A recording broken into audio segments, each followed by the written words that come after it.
Does walking into your closet make you feel overwhelmed, uninspired, or even a little sad? You are not alone. A cluttered, outdated, or just plain boring closet can drain your energy even before you get dressed. But don't worry, today I'm going to show you how to turn your closet from a depressing space into a happy, stylish sanctuary that sparks joy every single day. Your closet has so much potential, and I'm here to help you unlock it. I know how easy it is for our closets to turn into a collection of regrets, outdated trends, and things that don't quite fit. But with the right strategies, you can create a wardrobe that makes you excited to get dressed every morning. Today, I'm going to share actionable tips to declutter, refresh, and reorganize your closet so it's full of pieces you love to wear. Let's get ready to fall in love with your closet again. Before we dive into the solutions, let's talk about the elephant in the room. And that is what's making your closet feel so overwhelming. These are the most common culprits that might be dragging your closet down. Number one, it's overload. Too many clothes in one space can make it hard to see what you actually have and make daily decisions. Number two,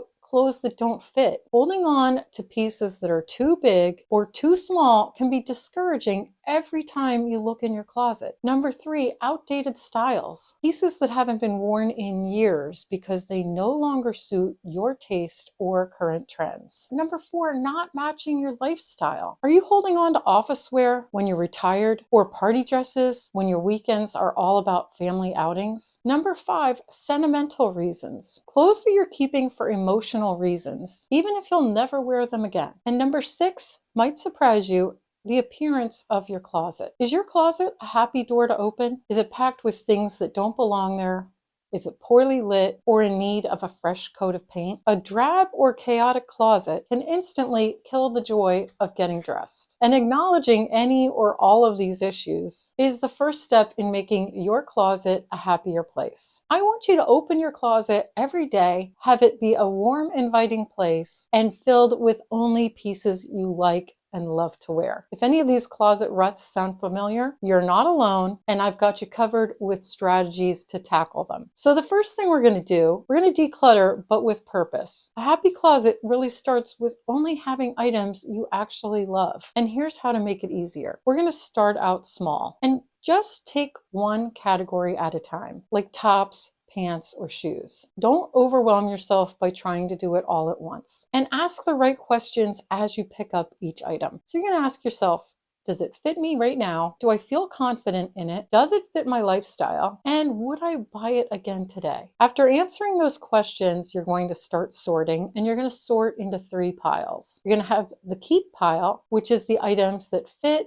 flatter, and make you happy. So they check all of those questions we just asked. Then you're going to have a donate or sell pile, and those are pieces in good condition that no longer suit you. And then you'll have a toss pile, items that are stained, damaged, or beyond repair. Then when you're done decluttering, take those donations and toss piles out of your house immediately. Don't let them linger and tempt you to pull things back. Step number three, refresh your closet's layout. Once you've cleared out the clutter, it's time to create space that feels really fresh. And have you ever noticed that when you're in stores, they move things around all the time? It's to keep things fresh, keep things interesting. And why wouldn't your closet be the same way?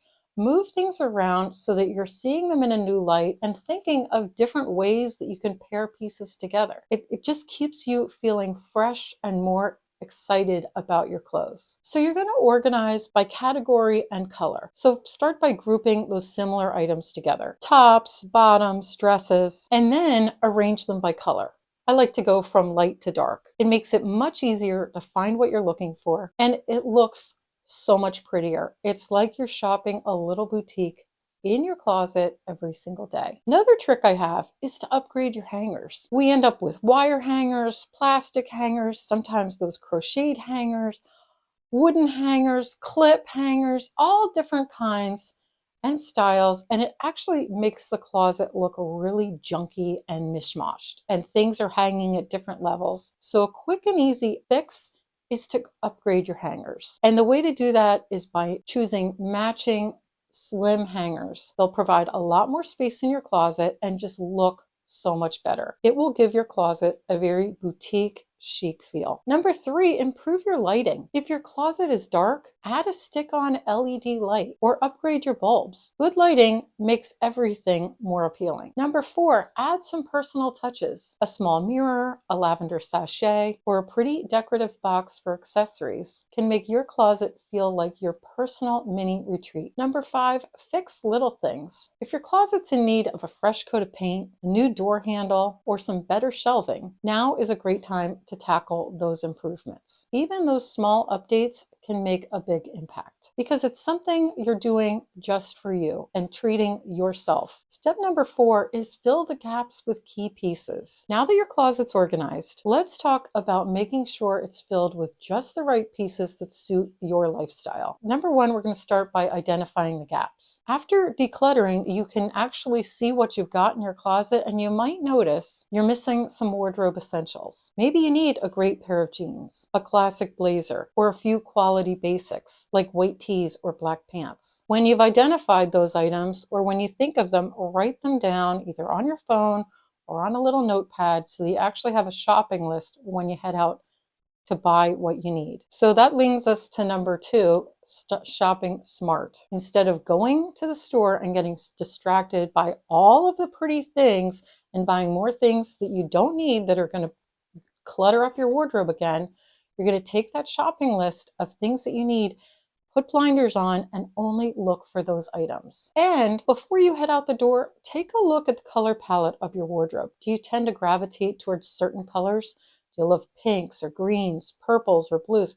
Look at that and write that down like, oh, I could use a new green sweater. I could use a new pink cardigan.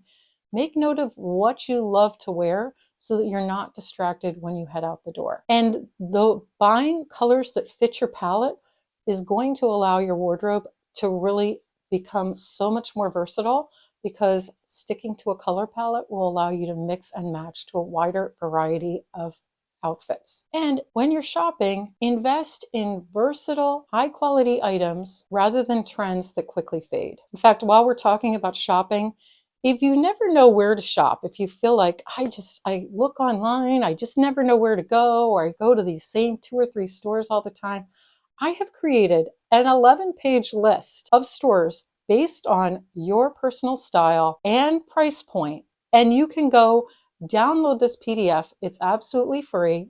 Go download it. You're going to love all the shopping places you probably never even heard of where you can buy clothes that fit your style and your budget.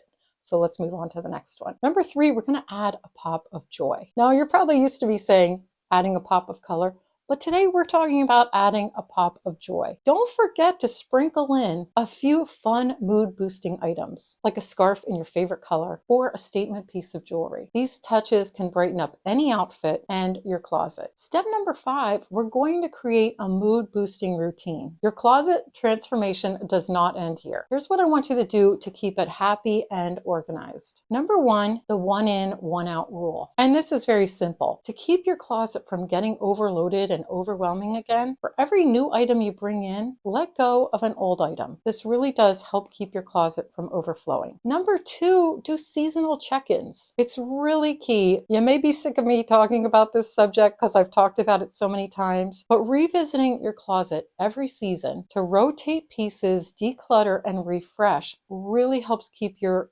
wardrobe feeling good, feeling on par with your lifestyle, and keeps it exciting and fresh. Number 3, make dressing fun. Keep a little digital notebook or list of outfit ideas. You can take pictures of your outfits on your phone and keep a diary of them.